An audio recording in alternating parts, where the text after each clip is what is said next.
But I want to introduce the next section, which is called Key Policy Messages Related to Circularity in Aquaculture. So our first speaker today is Martiña Ferreira, and she's going to present conclusions on the impact of policies on circularity in aquaculture developed in the Horizon 2020 Kane project. Her presentation is on how can policy support circularity actions in the aquaculture sector. So welcome to the screen, Martiña.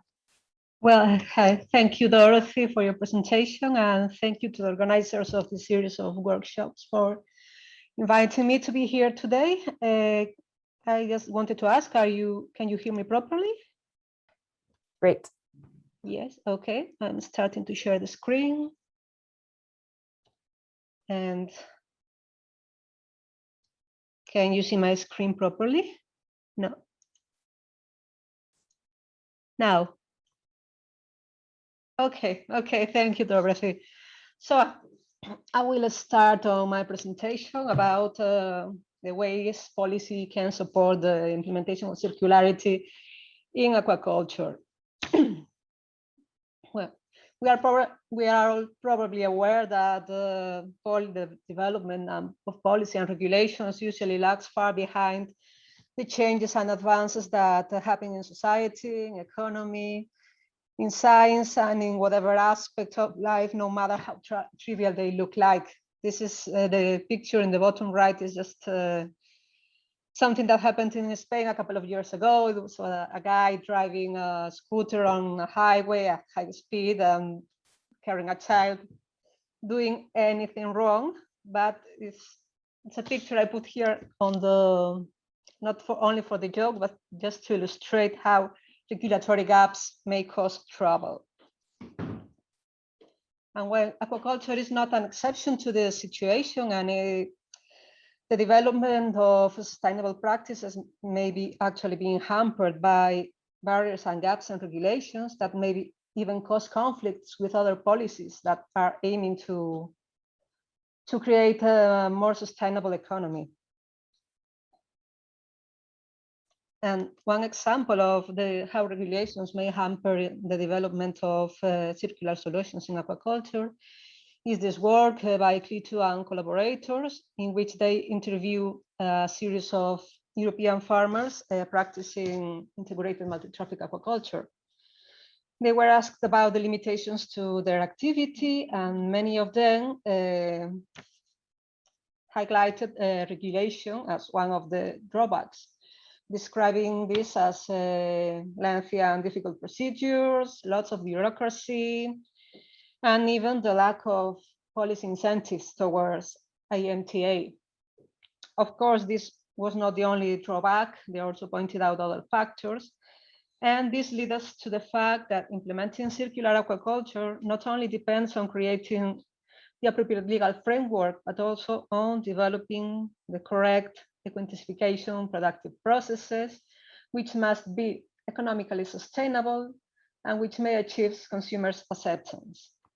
And creating this environment is what policy is about, not only about regulating. The development of a favorable policy framework, as we understood it in Kane, involves a series of complementary steps. Once we propose a circular solution, we must examine the current regulatory framework to detect any gap of barrier toward the implementation of this solution. And if it exists, we must try to provide evidence supporting a claim for a policy change in favor of our solution. And in this process, it's highly recommendable to involve all the stakeholders, and thus increasing the chances not only to create new regulations, but to create the appropriate environment for the circular solutions to succeed. And if any of these steps fails, we may run the risk that the initiatives may end up filed in a drawer and just forgotten. So we use this approach in Kane to analyze the potential of ecological intensification of European aquaculture. And first, we did analysis to identify the opportunities to enhance circularity in aquaculture production. And second, we examined these opportunities under the current regulatory context. In many cases, we detect the gaps and barriers toward the implementations of these technical solutions. And in this point is where we must provide technical and scientific evidence to demonstrate that the proposed solutions are safe from the point of view of human or animal health, and they are environmentally sustainable. And only if these conditions are accomplished is when regulatory changes can be pursued. So we want to propose a technical solution to increase the quantification of aquaculture. We must answer a series of questions. We must confirm that our solutions are environmentally sustainable, that at the same time they are viable from the economical point of view, and they are lawful. But when we analyze the policy framework, we probably encounter one of these three scenarios. There may be legal restrictions constraining the full implementation of circular processes. There may be no legal restriction at all, or there may be lax, but anyway, quantification is not encouraged for some reason. Or maybe we may find that the real burden to the implementation of the circular process is of economic nature, not of legal nature. And in this case, is when supporting policies should be implemented to encourage the implementation of the circular solutions. And if we have a look at the flow chart of a typical aquaculture process showing the main inputs and outputs, we see some of these scenarios. In some cases, the side streams are not subjected to any particular regulation and they can be used, such as the case, for instance, of the wastewater in a recirculation aquaculture system. But in others, the valorization of side streams is somehow limited by the existing regulations. And what we did again was examining the technical options available to valorize some of these side streams and give arguments or evidences to support hypothetical future claims to revise this regulatory framework in order to implement more options for the valorization of the side streams. So we have a first example on aquaculture animal byproducts. Animal byproducts are a very valuable raw material for the manufacturing of feed, not only aquafeeds, but feed for any type of animals. And aquaculture yields two types of animal byproducts.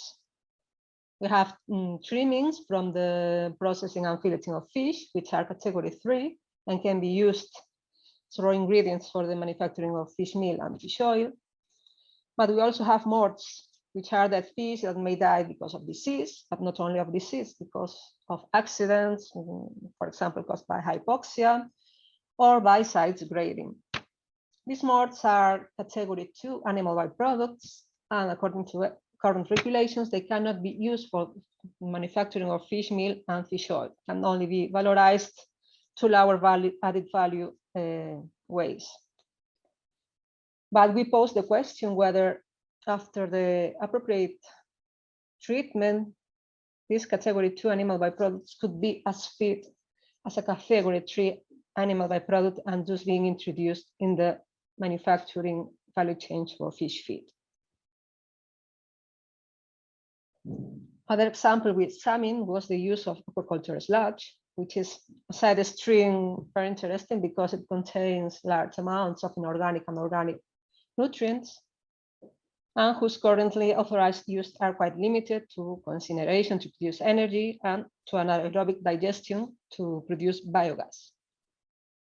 In the forthcoming years, there will be another legal option to valorize this material because the regulation on organic fertilizers is coming into full force in 222.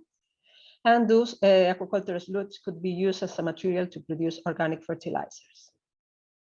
Then in the framework of aquaculture or animal feeding, we have interesting ways to valorize this sludge, but both are banned under the current regulation on the commercialization and use of feed. So we cannot use a sludge to feed any filter or deposit feeder in integrated multi-trophic aquaculture systems. And we cannot use it, for instance, to feed insects. And this is a shame, because this matter could be possibly used for these purposes. But currently, the risk, or the supposed risk, of pathogen transmission and the presence of chemical contaminants prevents this application. In Kane, we proposed two possible options to make use of these sludge through sanitization to avoid any microbiological hazard, and the use of biofloc technology as an intermediate step between the sludge and the filter and deposit feeders in multi-trophic schemes. And another side stream we analyze is the wastewater, whose use is probably more determined by economic reasons than by legal requirements. The use of wastewater is regulated by member states, and it can be discharged to water bodies following a treatment if it's necessary, or it can be reused in recirculating aquaculture systems with no restrictions or conditions at all. And it can also be used in IMTA schemes or in aquaponics, but probably the restrictions or limitations to this use are more of economic nature than because of regulations. We have also an opportunity to reuse fresh water in view of the water use regulation that will enter into full force in 223, which will enable the use of fresh water for irrigation under central conditions. And we could pose this as an example of how policies develop very slowly, because the option of reusing water was also described in the Water Framework Directive, which was released in 2000, but is now that proper regulations, specific regulations, have been launched for this purpose. Okay, I've been talking a lot about regulations, but besides modifying regulations to make aquaculture more circular, there are other options to reuse side streams. What policy can do to boost the transition to a circular aquaculture is here. Governments and stakeholders may create circular design standards and norms. Government should also promote fair competitive practices that benefit circular products. The tax policy could be revised to benefit circular products and processes too. The definition of waste could be revised to increase the availability of potential secondary resources that can be introduced into the circular economy.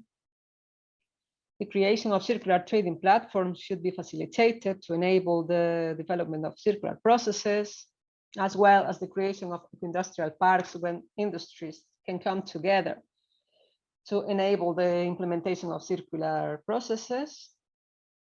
There should be a marketing and promotion effort towards circular products in order to influence consumers' behavior.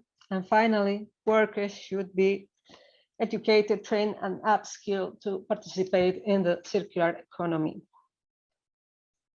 And this involves broadening the approach for making aquaculture more sustainable, understanding that sustainability is not only about environmental factors, but also about socioeconomic benefits, and that aquaculture is part of a more complex food system, and that involves not only producing seafood, but participating in a larger value chain when side streams for aquaculture can be used and valorized. And this is the end of my presentation, and thank you for your attention, and I'm open to questions if you have any. Thank you very much. Thank you, Martiña. Very, very interesting, and absolutely essential that these regulations help IMTA and circular aquaculture. So we're going to get back to that in the question and answer. It's just a reminder for people to use the question and answer, and we are actually going to take the opportunity to ask you in the audience a question. And this question is, what parameters do you think should be used to measure circularity? It's a large overarching question, and it would be really interesting for us to source some of those perspectives that you have. You in the audience who are working are very curious about circular aquaculture. So I'll just repeat that because you can put that answer in the Q&A. What parameters do you think should be used to measure circularity?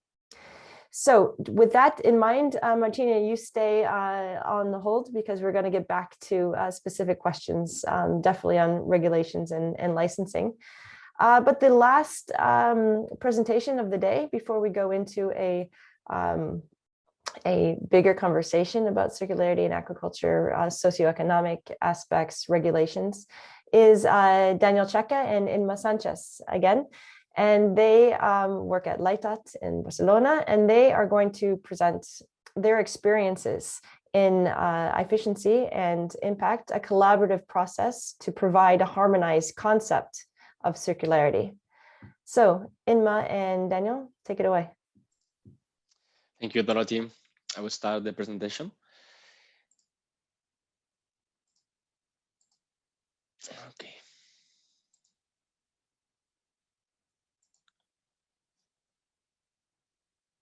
Okay, so this presentation will be led by Inma and I, and we'll be taking about the collaborative process to provide an harmonized concept of circularity.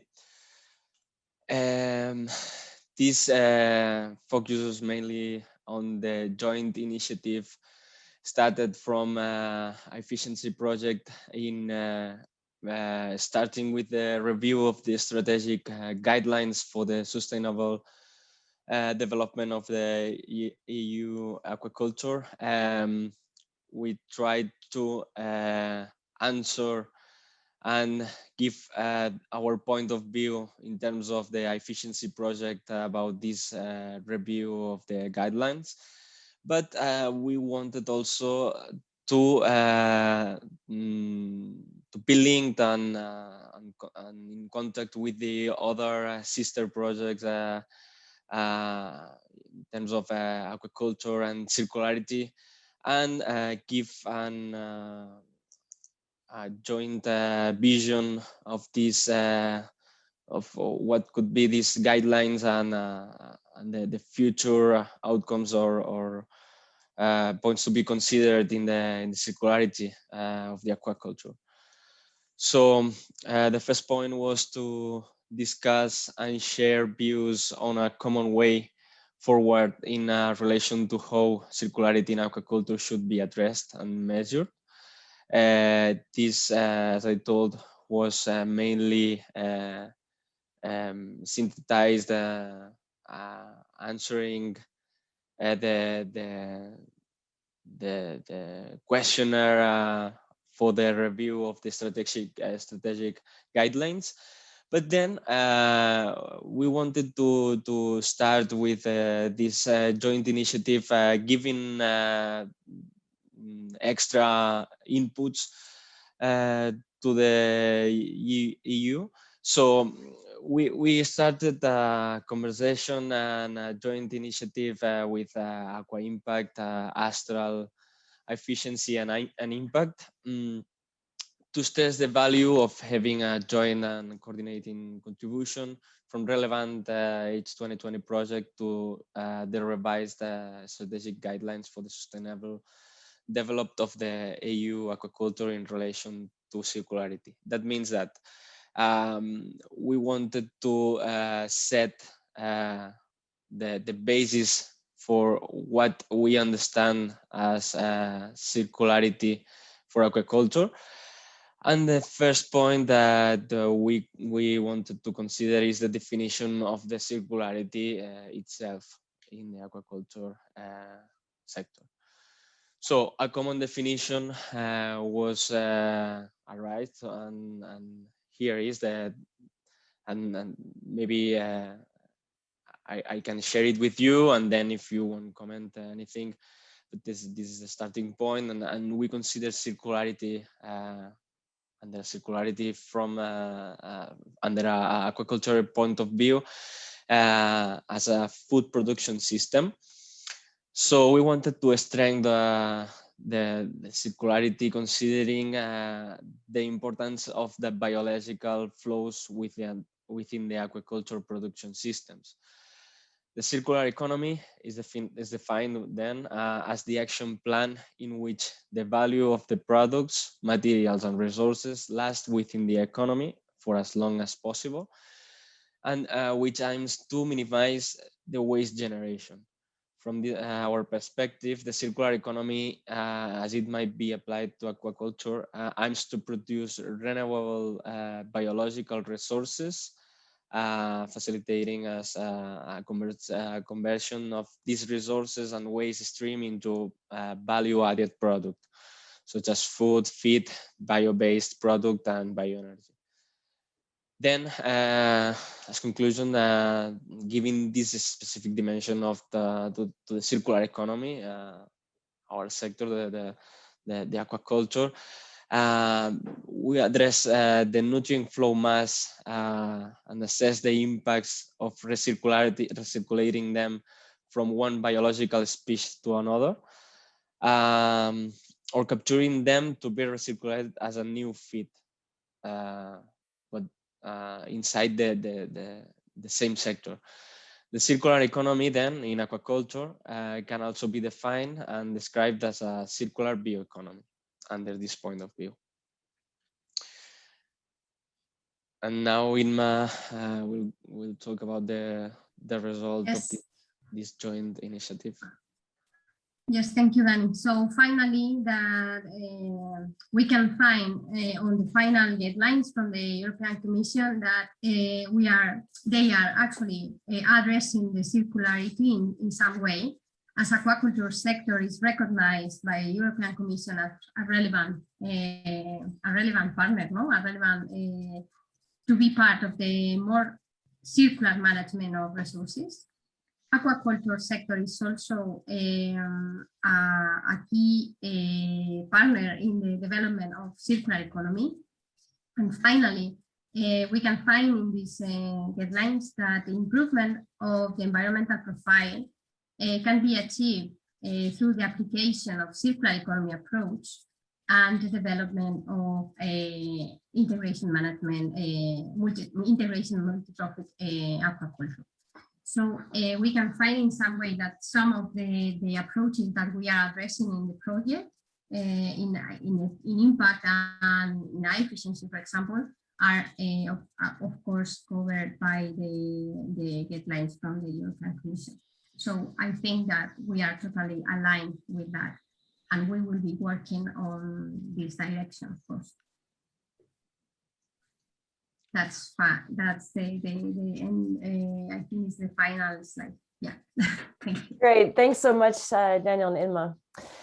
We have time now to kind of have a concluding discussion for the next 40 minutes or so. And this is lots of really interesting topics have been brought up. And we also encourage these already two people have put in their examples of what they would like to be included as a parameter for circular economy.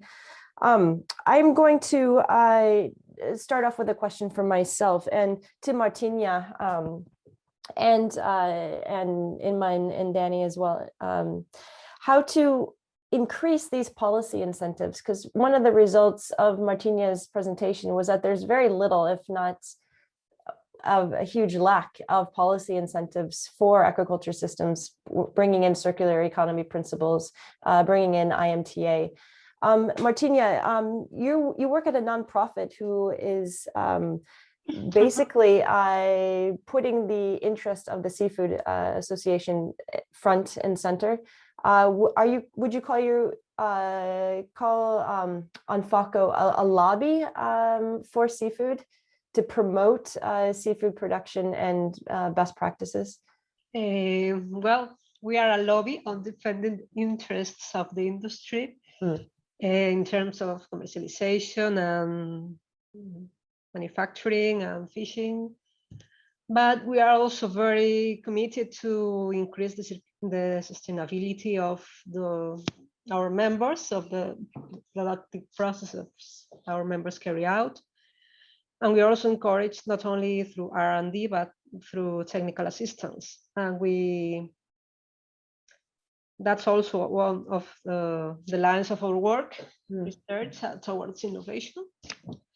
And with what we see when we try to involve our company members, member companies, to this type of initiatives is that in many times they don't see any advantages of implementing circular processes in their industries. And this is because maybe the lack of incentivization from administrations, but also because of the lack of regulation on the disposal of side streams, for instance. So the approach must be joint, must be integral. We should ask for more strict regulations on environmental topics, but also we should work on the economic development of circular solutions. Some of them have this idea very clear, and some of the companies have even created spin-offs to valorize their side streams. We are not talking about aquaculture, we are talking about fish processing mostly, okay? But in other areas, they don't see an advantage, and this is the case, for instance, on the reuse of water. Some industries use a lot of water in their processes, fresh water, and for them it's easier and cheaper to just discharge it than reuse it. And this is, I think, one of the key points in which the regulation should be acting to promote the reuse of water, and through any kind of process, not only involving aquaculture or introducing this water in the same industry, but through other kinds of valorization, such as irrigation. Right. But regulation is very weak at that point. Right. No, I think we're getting also to the part of the conversation where taking that wider perspective that the technologies have to be put into this economic, social business perspective. It has to work. Otherwise, we're not going to get circular principles. Danny, I'm going to turn it over to you. Can you please give the next question? Sure. This is a question for Martiña, and in a similar vein, what type of specific incentive actions could help us balance these economic barriers? Well, that's a difficult question. I think, for instance, everything that is being doing to fund research and innovation is essential at the European level, not only, but national and regional and even local level. But I think, well, unless the economic performance of circular solutions is demonstrated, there's nothing that you can do to incentivize them, unless you took the opposite way, is about disincentivating or taxing non-circular, non-sustainable practices. I also think that the perception of consumers and society in general is a key aspect to promote the circularity. And I would also apply to the responsibility of companies to phase out linear processes in favor of circular processes. It's not only that can be done just by incentivization, but by creating awareness of the need to move to a circular economy. I mean, one of the normative frameworks that we have globally are the United Nations Sustainable Development Goals. So maybe a lot of people are familiar with these colorful boxes of the 17 global goals. You can go to globalgoals.org to get an overview. But in my research, we found that there's kind of some misconceptions about how aquaculture fits in with the goals. Because if you look at goal 14, life underwater, there's no targets or indicators that are specific to aquaculture at all. Aquaculture is not, there's a lot of focus on fishing and wild caught fishing, but aquaculture was kind of, in one way, left behind But it's not true, because what we've done in a pre-project that we did in Norway with Salmon Group. So Salmon Group is an umbrella organization of 47 small and medium size salmon businesses in Norway, was that we went through each and all of the 169 targets that are associated with each of the 17 goals. And my hypothesis was that we would find many different targets that would be relevant, actually, when you read the targets, to aquaculture in one way or another. And when Salmon Group went through these, one really interesting result was, of the 169 targets, 103 they identified as being directly or indirectly relevant to salmon farming businesses in Norway. And all 103 of those go across all 17 of the global goals. So this kind of myth that, oh, if anything is relevant, it's SDG 14, life underwater, or SDG 2, no hunger, that's relevant, but it's actually many. I'll just give one quick example. Target number, our SDG 9 on SDG 9 is industry, innovation, and infrastructure. And target 9.4, upgrade all industries and infrastructures for sustainability, for increased resource use efficiency, and greater adoption of clean and environmentally sound technologies and industrial processes. So to me, in my mind, this is circular aquaculture, this is IMTA, but you have to kind of dig down into the goals to kind of understand that relevance. So I think there's a really interesting way for science and industry to collaborate there. Danny, next question, please. So in our Q&A, Ivona Mladilino made an interesting point that judging by the water reuse regulation, there's a considerable lag between what we're currently researching and what the Commission is asking us to research and what is actually legal. And they bring up the point also of DNA vaccines as well, that we're allowed to research them. Whose task do you think it would be to incentivize actually bringing in these new regulations to match the lag in the research field with what's actually possible? Oh, I think this question was a bit out of my scope. Mm-hmm. That's a good open question to yes, efficiency, gain, and impact. To prophylaxis treatments. So who could take on the task of incentivizing this quicker movement of regulation to match the innovations and the technology we're developing? I mean, I can make a little stab here, because we have, this is slightly related, I think, Ivona, to your question. And that is, for example, in Norway, we've developed, this is outside of this project, but in other projects, a sterile salmon with the use of CRISPR gene editing technology.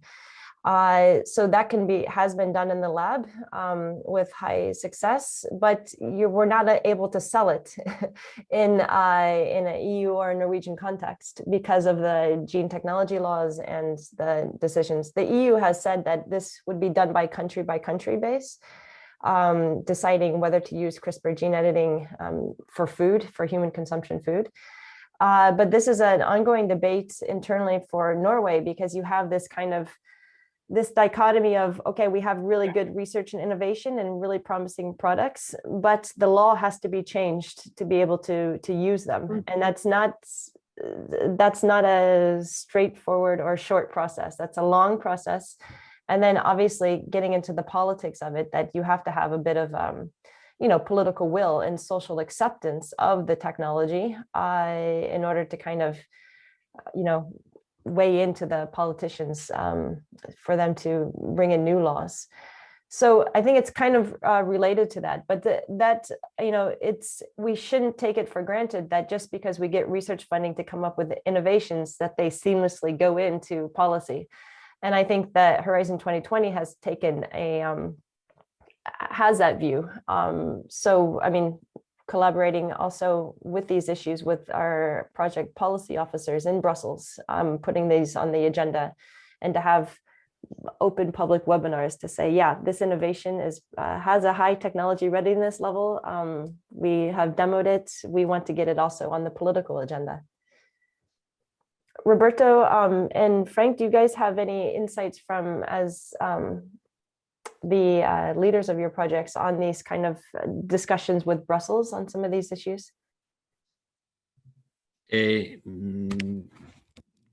Not yet, but of course we are going to write a position paper on some of these issues, and we also publish a peer review paper led by Martina on this issue. And of course, I think that it will be important for us, and also join forces with other projects who are interested and who are investigating this kind of innovation to get together probably, and to make a synthesis and harmonize our results in such a way that can be digested that can be put forward to stakeholders and to politicians and to policymakers, because otherwise the main goal of the new strategic guidelines, which is to increase the competitiveness of the European aquaculture sector and circularity, may be blocked by then the impossibility to implement all of that work. So I think that this is really a crucial issue. On our side, probably we should work more on the communication and dissemination of these results. On the other side, there could be probably some more attention on the messages that we are sending to them. I have a question, Martiña, and this is related to stakeholder engagement. You mentioned in your presentation that these processes should be open, there should be good stakeholder integration. How has it been for you on this topic of stakeholder integration in the midst of a pandemic? Midst of a pandemic.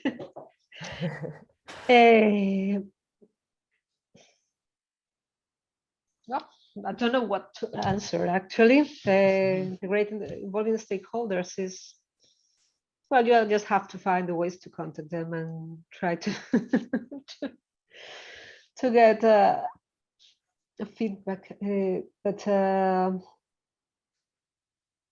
I think what we are doing is just the first step on identifying the issues that hamper the circularity of aquaculture, and then I think there's a work behind if we want to implement the solutions we are identifying.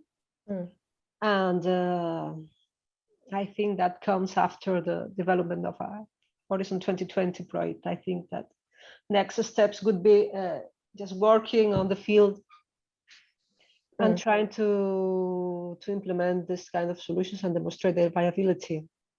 And actually, we are trying to exploit, for instance, we have been working on the valorization of side streams, fish byproducts, and wastewater.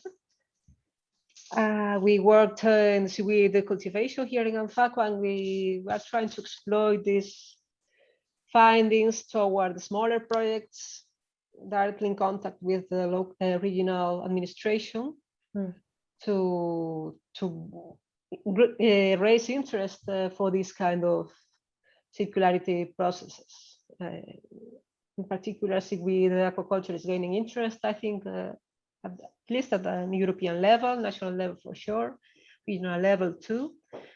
And I think this is away from going to general to particular. Yeah, yeah, and narrowing it more specific for specific businesses, so they can see themselves into this. Of course, yes, you have to move from the theoretical framework to the demonstration actions. Yeah. Frank, I wanted to give you a chance also to kind of weigh in from the impact point of view and getting into the regulation discussions and dissemination of these research results. And unmute. So the sort of key bits I see particularly from an impact point of view is we are working on IEMTA and validating that concept. So it's it's up to us to provide the science to the regulators, and it's up to, generally, this is what the projects are for, to provide science, to provide information to the regulators, to help them facilitate this new system, how to quantify it, how to think about how to reimagine their licensing system to take account of the new elements being introduced, for the difference between monoculture and IMTA.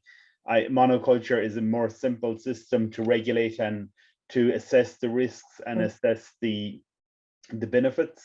Whereas when we add an IMTA, you're adding multiple species. It's much more complex. The benefits may be a little bit clearer and easier to understand, but it adds all these unquantifiable and unknowns. And this is the real challenge for the regulators, to be able to make decisions. Regulators in general do not like making decisions where there are unknowns, where they don't know what the problems are. It's up to us to provide some answers or some guidance in that areas. And I think that's where we can actually make a difference in policy and influence it, by filling in the gaps and helping them to reach policy and regulatory decisions.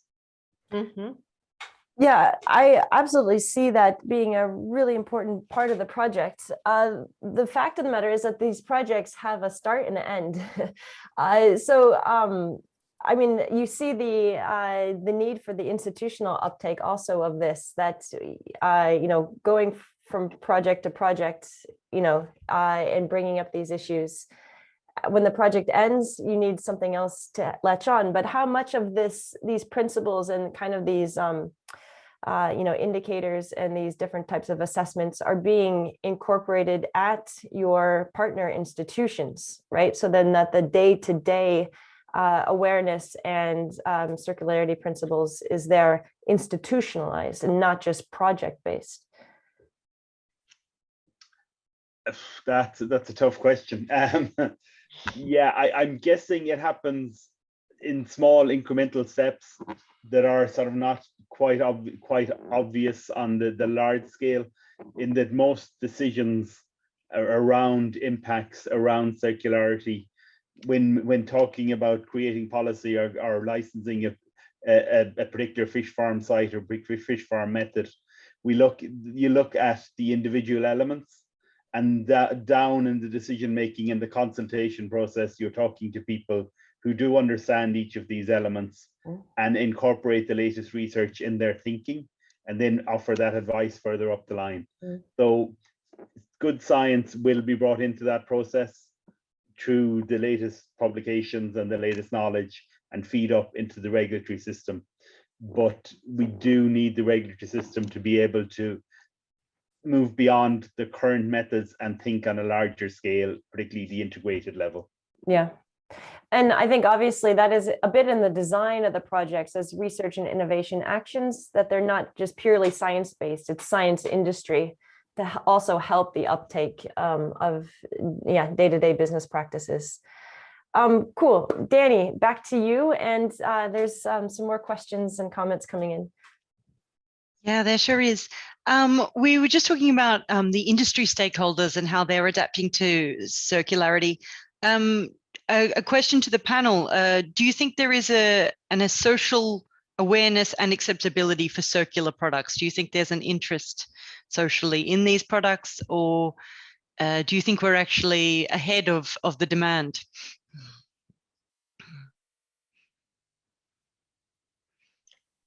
I think we are a bit ahead of the demand, but creating awareness within the society is the first step to prompt consumers towards what we are offering. So I think that we have to inform. Information is necessary, and I think I'm seeing more and more information about circularity in the media that I was some weeks or months before. I think now the circular economy is a concept that is being introduced in the public culture, let's say. So I think we will have an increase of the demand in the future months and years, because also just the need to be more environmentally sustainable is is here in the society, is demanded, and it's a fact. Roberto.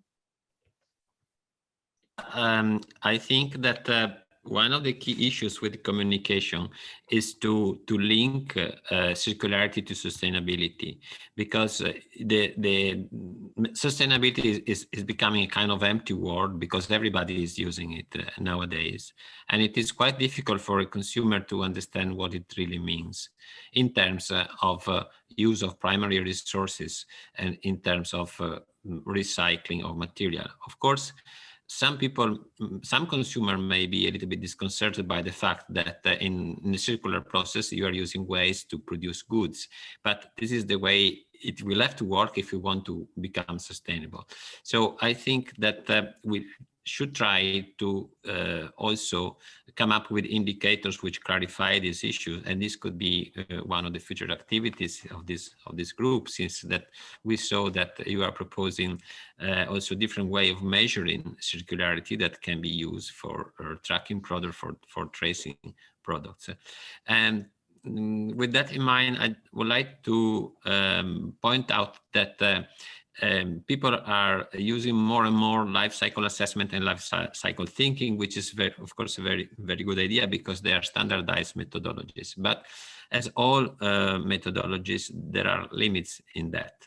For example, it's difficult to measure or to identify local impacts using a tool such as LCA.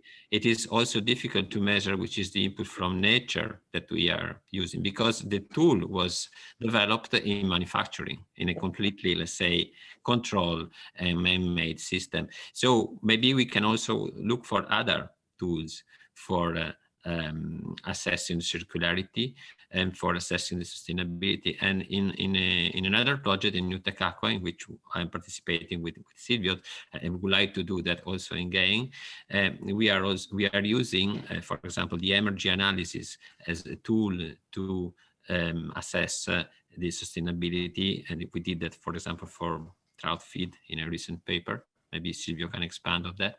That can give you a complementary, I would say, view compared with the CA about the real, not real, but another side, let's say, of the impact of a given process on ecosystem quality. Thanks, Roberto. Yeah, Silvio, would you like to weigh in there? Sure, thanks.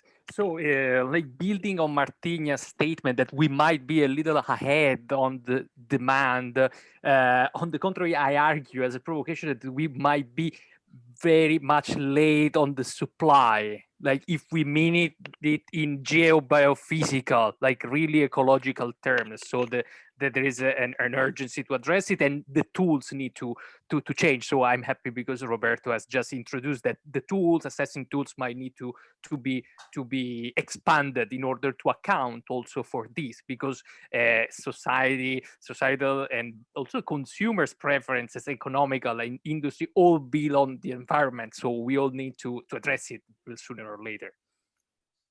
Yeah, so this good point that LCA is a very standardized approach, but it wasn't developed for aquaculture, for a food production system that is very reliant also on environmental inputs and outputs there. Inma. Yes, in my opinion, we should be careful about providing too much information to final consumers, as they are sometimes confused about environmental performance, sustainable performance, circularity performance. So we should be aligned in one or two simple indicators probably to final consumer. This is quite challenging because there is no only one number or only one figure to provide all the complexity of the products. But there are many labels are on the markets and that are providing information on that. So first of all, I think that the demand is increasing, but we should be careful on how to communicate in a simple way and as harmonized as possible. Yeah, thanks for that good point. We don't want to confuse people with this. At the same time, we want to motivate people, and motivation also comes with information, demonstration. These are all really relevant points in this topic. Danny, could you please come with the next question? A very interesting question that I think addresses how we define circularity. At what geographical scale should we be working in circularity in aquaculture, whether it be local, regional, or national? And in our definition, should there be some sort of geographical factor in how we measure circularity? Great question. Who would like to field that one?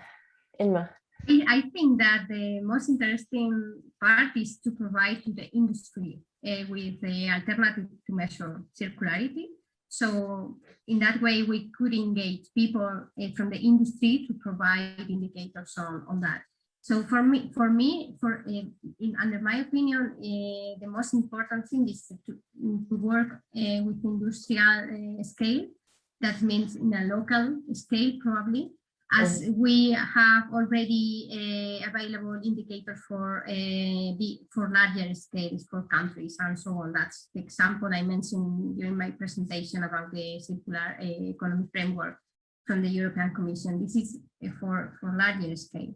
The lag is in the industrial part, and we should work on that, and particularly for aquaculture sector, I think is interesting. Yeah, I would absolutely agree that the local scale is very relevant, and perhaps most relevant for these type of innovations.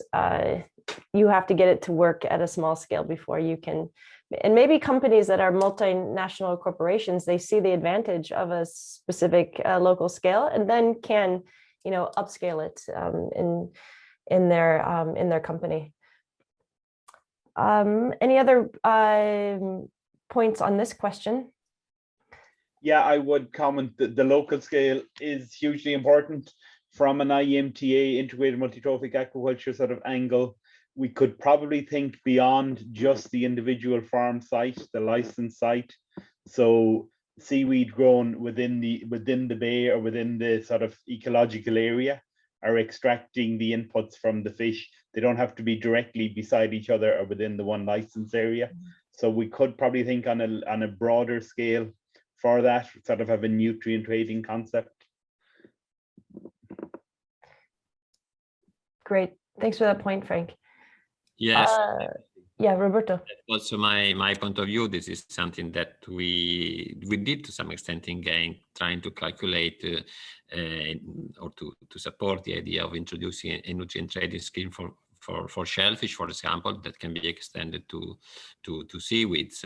So that's definitely in a common, let's say, concept that we can develop together. As far as the very intriguing question, how far can we go with circularity? Of course, in a globalized world, I'm afraid that the answer is not very simple. If, for example, we think about the way in which feed is produced, but probably there will be pressure, in particular after the pandemic, also by consumer, in order to build a more resilient agri-food systems, which could go towards a kind of industrial ecology model in which we have different sectors operating together in a cascade in such a way that the circular economy model is implemented, let's say, at territorial level. One, I think I'll get to the questions before I bring up this other topic I had in my head. So Danny, next question. We've got a question here. At a high European level, there's frameworks that address the different use of marine resources. The question was, which one is covering aquaculture, and how is this framework bringing benefit to aquaculture development? High-level European frameworks. This might also be relevant to last week's discussion on policy. Just wondering if Frank or Roberto or anyone else have points here. When you go into regulatory frameworks and strategy documents, there are quite a few. I don't think there's one individual one we could talk about. The Commission did recently release its aquaculture strategies, which were updated following consultations. So probably the key aquaculture drivers. But then we have the European Green Deal, the Farm to Fork, the Water Framework directives, and all these regulations and directives which influence the policy and the licensing and regulation on a national level. Yeah. So yeah, there's a myriad of different documents to be considered. Yeah, and this alignment, I think, is really important, that circular aquaculture is aligned with all of these different policy objectives, because it is checking a lot of the policy boxes that the Commission wants to have. We just, from a time perspective, we have 15 more minutes, a little bit less than that for our conversation. So if there's any more burning questions or comments, make sure you get them in the question and answer. Danny, yes, next question, please. Dorothy, I do have some feedback from our attendees on how they view that we should measure circularity. Ola has sent in the suggestion that circularity should equal the phosphorus local mass balance in the system. We've got a comment from Santosh, who says that circularity should be measured in terms of, firstly, how much contamination comes out of the system or the production system, how much cost gets added to this circle, and then thirdly, how easy it is to use the output from each of those stages in a circular system. Steve makes the comment that measuring circularity via any one indicator could actually lead to environmental problems or to just shifting impacts to another place, so that it's an important that in an industrial ecology closed loop, more than one indicator should be used to make sure that the environmental impact profile is fully considered. Yeah, on that last point, that's I think a really, it's very logical, but not well practiced point that ecology is more than one indicator. Just an example, in Norway, one of the main ways we regulate production of salmon in Norway is through one parameter, and that's salmon lice counting. So that's just taking one of these bottlenecks into consideration and not rating, for example, genetic integration or outside waste, or the traffic light system in Norway is currently just based on that one parameter. So there's I think a lot of work to do to understand how those indicators get in. Inma, do you want to maybe comment on some of these suggestions for indicators that were just listed up? Yes, thank you so much for your input here. It's really interesting to see that most of the comments are in reference to environmental dimension. So I totally agree with that. We should consider not only one indicator, more than one is the key. And connecting the circularity with the sustainability, to do so, the only way is to introduce social dimension and costing as well. So, for example, the comment from, I don't know the name, I can see it, but the comment about costing, introducing the costing dimension into the circularity is one important thing. And I totally agree with Steve, and that's why in our efficiency project we are considering the circularity and also the environmental assessment, and we will be putting together the result from the environmental assessment with the circularity assessment. So we will be able to provide the environmental and circularity concept together. But of course, the social dimension is important here to provide, finally, to provide the sustainable umbrella or sustainable attributes. No? Of the... Great, thanks. Danny, there's a couple more questions left. Certainly. Okay, one of the questions that we've been asked is within these projects or outside of them, which socio-economic scenarios and consequences have been considered in terms of circularity. For example, the role of marginal fishes in the areas in which circular aquaculture or IMTA is being developed. Great question. Do I have a volunteer, Martiña? No.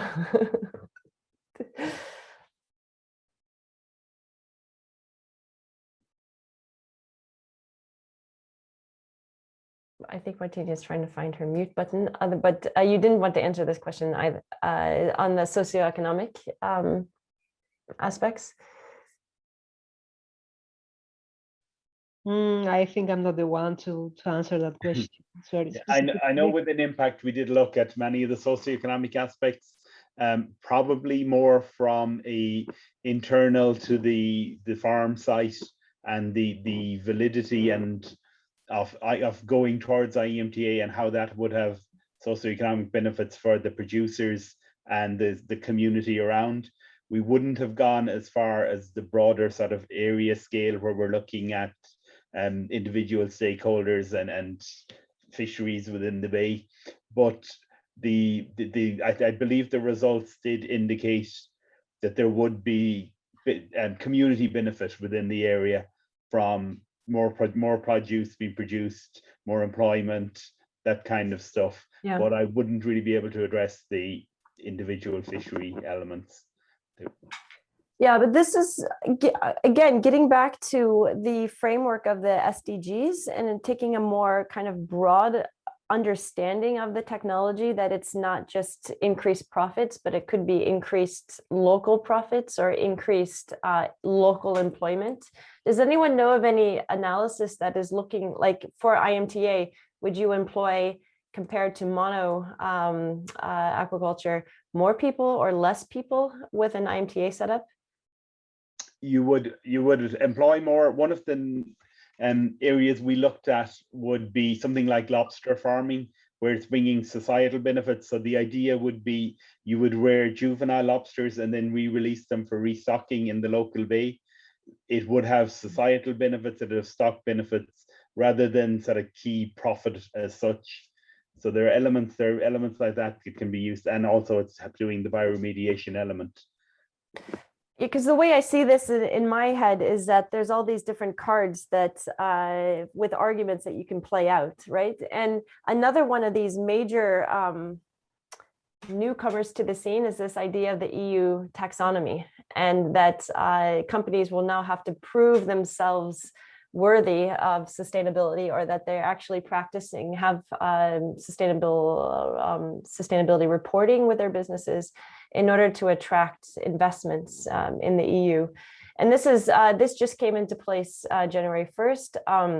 The aquaculture sector, at least the ones that I'm aware of in Norway, are starting to kind of conceptualize, okay, how do we then start reporting on sustainability in order to attract those investors? And I think that this is a different discussion all of a sudden when the companies then are dependent on new investments and really dependent on proving to society that they are sustainable. That's a different business mode. Yeah, I don't know a whole lot about the new taxonomy model, but I do welcome it. I think we're going back to the original question that you said I talked about. Are we leading the way with circularity, or are we following? I think as research projects, we should be leading. We're bringing these new ideas forward.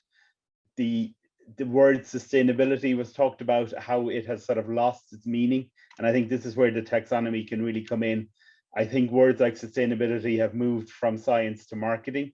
Yeah. And now we have to give it meaning again. We have to, with circularity, again, it's going to be, I think people are beginning to understand the difference between a linear model and a circular model. I think that's getting towards the general public.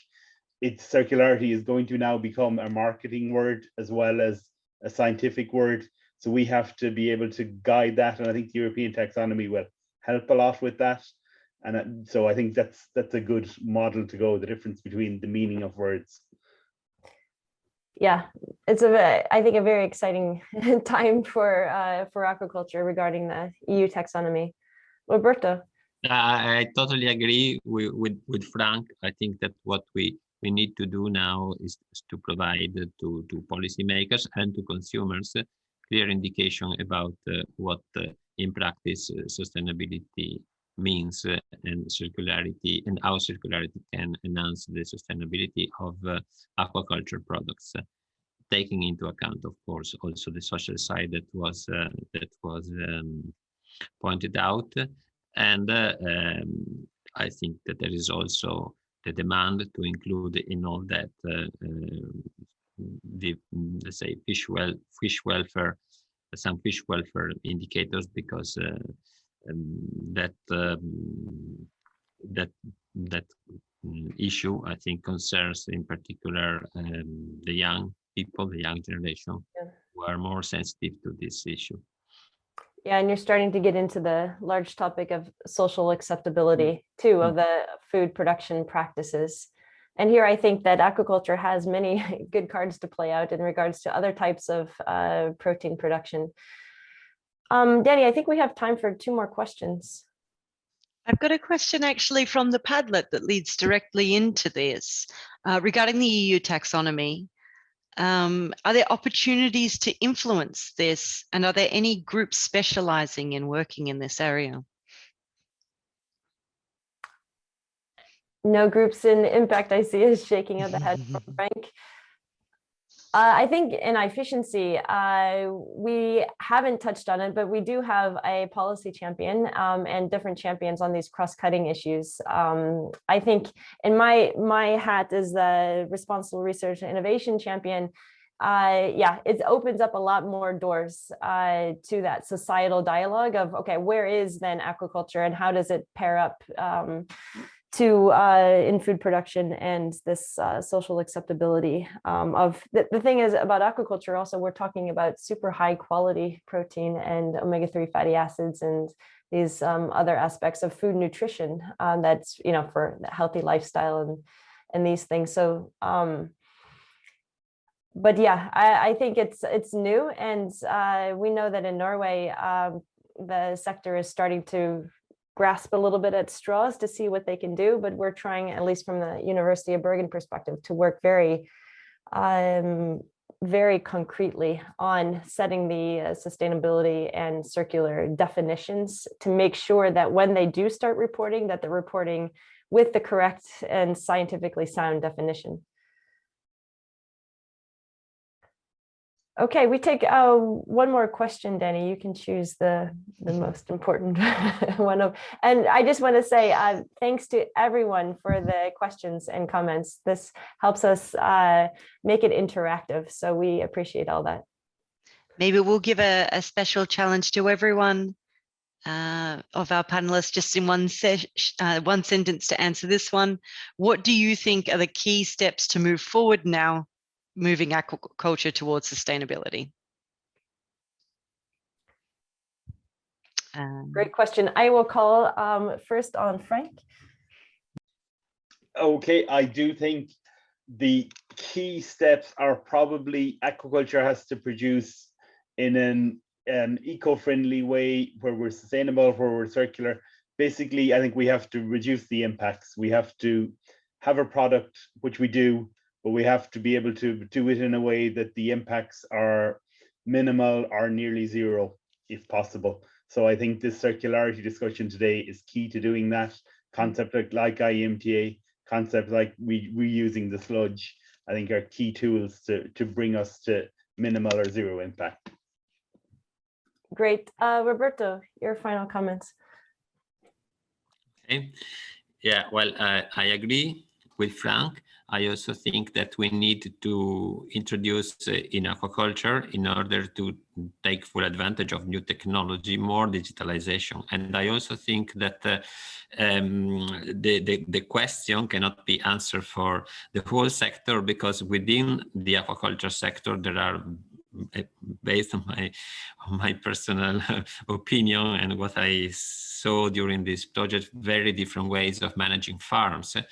Of course, there are very mature sectors, such as the salmon one, which is highly technological with high investment, and of course big corporation playing in this sector, in this field. And then there is on the other side, for example, Mediterranean aquaculture, which is characterized by completely different biomass yield, by sometimes family-based company. The same story for shellfish, the same story for other species, for example, for rainbow trout. So I don't think that there is a, let's say, a single silver bullet for enhancing the sustainability of aquaculture, but that we will have to develop different tools for different level of maturity of different subsector and different aquaculture typologies.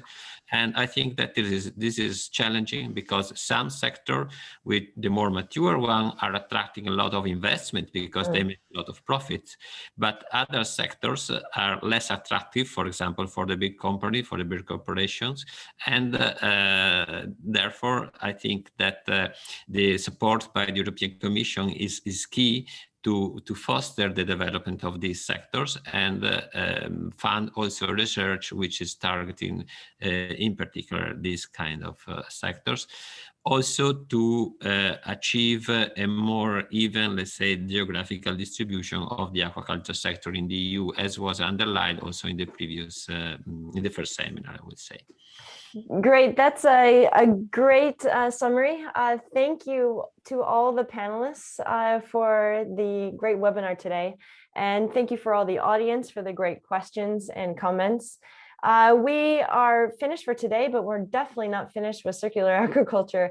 In the efficiency project, and we're just a little over halfway finished, this fall, we're going to host a new public webinar called Aquaculture Going Circular. So if you want to be on our email list for this fall webinar, Danny's going to put a quick there she did form there. Just click on it and put your email in there. We'll just put you on the email list so we make sure that you get invited. We're going to have cool keynotes. Thank you again to all the panelists. Thank you to the audience, and we'll see you next time.